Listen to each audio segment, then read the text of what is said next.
बच्चों, आज हम अर्थशास्त्र की धन से संबंधित परिभाषा के विषय में पढ़ेंगे। यहाँ पर प्रश्न है, अर्थशास्त्र वह विज्ञान है जो धन की विवेचना करता है। इस कथन की आलोचनात्मक व्याख्या कीजिए। दूसरा प्रश्न है, प्रोफेसर एडम स्मिथ व उनके अनुयायियों द्वारा प्रतिपादित अर्थशास्त्र की परिभाषाओं का आलोचनात्मक व्याख्या कीजिए, अथवा अर्थशास्त्र की धन केंद्रित परिभाषाओं को लिखिए तथा उनकी आलोचनात्मक समीक्षा कीजिए। ये तीनों ही प्रश्न इम्पोर्टेंट हैं और तीनों एक ही जैसे आते हैं, लेकिन इनका आंसर एक ही रहेगा। जैसे अर्थशास्त्र धन का विज्ञान है और अर्थशास्त्र की धन संबंधित केंद्रित परिभाषा, उत्तर इनका एक ही रहेगा। अर्थशास्त्र की धन संबंधी परिभाषा है, ये उत्तर है। प्राचीन अर्थशास्त्रियों ने अर्थशास्त्र को धन का विज्ञान माना है। प्रोफेसर एडम स्मिथ, जिन्हें अर्थशास्त्र का जनक कहा जाता है, ने अपनी पुस्तक an inquiry into the nature and causes of wealth of nation में अर्थशास्त्र को इन शब्दों में परिभाषित किया है। अर्थशास्त्र राष्ट्रों के धन के स्वरूप तथा कारणों की खोज से संबंधित है। अर्थशास्त्र राष्ट्रों यानी सभी देशों के धन के स्वरूप, उसका स्वरूप कैसा है और उसके क्या क्या कारण है, इसकी खोज से संबंधित है। अब ये देखिए, कुछ परिभाषाएं दी गई हैं, जिनमें जे.बी. से के अनुसार अर्थशास्त्र वह विज्ञान है जो धन की विवेचना करता है, यानी कि अर्थशास्त्र वह विज्ञान है जो धन से संबंधित विवेचना यानी कि व्याख्या करता है। एल.एफ. वॉकर के अनुसार अर्थशास्त्र ज्ञान की वह शाखा है जो धन से संबंधित है। धन संबंधी परिभाषाओं की मुख्य विशेषताएं निम्नलिखित हैं। धन ही अर्थशास्त्र की विषय सामग्री का केंद्र बिंदु है। केंद्र बिंदु यानी अर्थशास्त्र का जो विषय है, उसकी जो भी सामग्री है, उसका केंद्र बिंदु क्या है?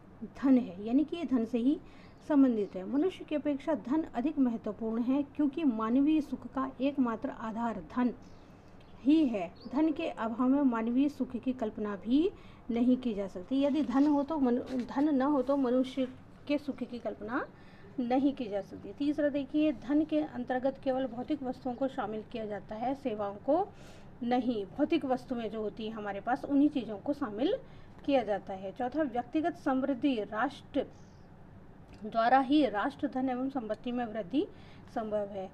जब एक व्यक्ति की व्यक्तिगत समृद्धि होगी, तभी राष्ट्रीय धन एवं समृद्धि में भी वृद्धि संभव है। मनुष्य केवल स्वहित की भावना से प्रेरित होकर आर्थिक क्रियाएं करता है। स्वहित यानी अपने हित की भावना से प्रेरित होकर के आर्थिक क्रियाएं करता है, यानी कि धन कमाता है, अन्य सुख सुविधाएं जुटाता है। अतः वह आर्थिक मनुष्य की भांति है। इसका उद्देश्य मात्र धन कमाना होता है, मतलब मनुष्य का उद्देश्य केवल धन कमाना ही होता है।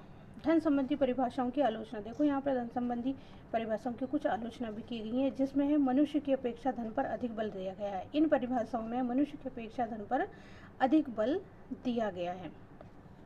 धन संबंधी परिभाषाओं में धन पर, जो कि साधन है, आवश्यकता से अधिक बल दिया गया है, और मानव जो कि साध्य है की उपेक्षा की गई है। वास्तव में धन तो केवल साधन है, जिसकी सहायता से मनुष्य अपनी आवश्यकताओं की पूर्ति करता है, साध्य नहीं। दूसरी आलोचना यहाँ पर यह की गई है कि अर्थशास्त्र का संकुचित क्षेत्र, यानी कि अर्थशास्त्र को संकुचित क्षेत्र बना दिया गया है। धन संबंधी परिभाषाओं ने अर्थशास्त्र के क्षेत्र को संकुचित कर दिया है, क्योंकि प्राचीन अर्थशास्त्रियों ने धन के अंतर्गत केवल भौतिक पदार्थों को ही शामिल किया था, सेवाओं को नहीं। जैसे डॉक्टर, वकील, अध्यापक आदि, इन सेवाओं को इसके अंदर शामिल नहीं किया था। यह अनुचित है, ये अर्थशास्त्री कहते हैं। आर्थिक मनुष्य की कल्पना, यहाँ पर आर्थिक मनुष्य की कल्पना की गई है। प्राचीन अर्थशास्त्रियों ने एक ऐसे आर्थिक मनुष्य की कल्पना की थी जो केवल धन की प्रेरणा और अपने स्वार्थ से प्रेरित होकर कार्य करता है, तथा जिस पर देश प्रेम, धर्म, परोपकार आदि भावनाओं का कोई प्रभाव नहीं पड़ता। आर्थिक मनुष्य की यह धारणा पूर्णतः कल्पित है यानी कि काल्पनिक है। आर्थिक मनुष्य की जो यहाँ पे धारणा दी गई है, ये पूरी तरह से काल्पनिक है। धन के न्यायपूर्ण वितरण की यहाँ पर उपेक्षा की गई है। इन परिभाषाओं में केवल धनोत्पाद एवं धन संग्रह पर ही बल दिया गया है। धन के उचित वितरण तथा प्रयोग पर मानव कल्याण में होने वाली वृद्धि पर कोई ध्यान नहीं दिया है। उपर्युक्त दोषों के कारण कार्लाइल, रस्किन, विलियम मॉरिस आदि विद्वानों ने अर्थशास्त्र को कुबेर की विद्या कहा है, गणित विज्ञान कहा है, रोटी और मक्खन का विज्ञान कहकर इसकी कड़ी आलोचना की है। किसने की है? कार्लाइल ने, रस्किन ने और विलियम मॉरिस ने। यह धन की आलोचना इस प्रकार से की गई है, बहुत ही इम्पोर्टेंट क्वेश्चन है।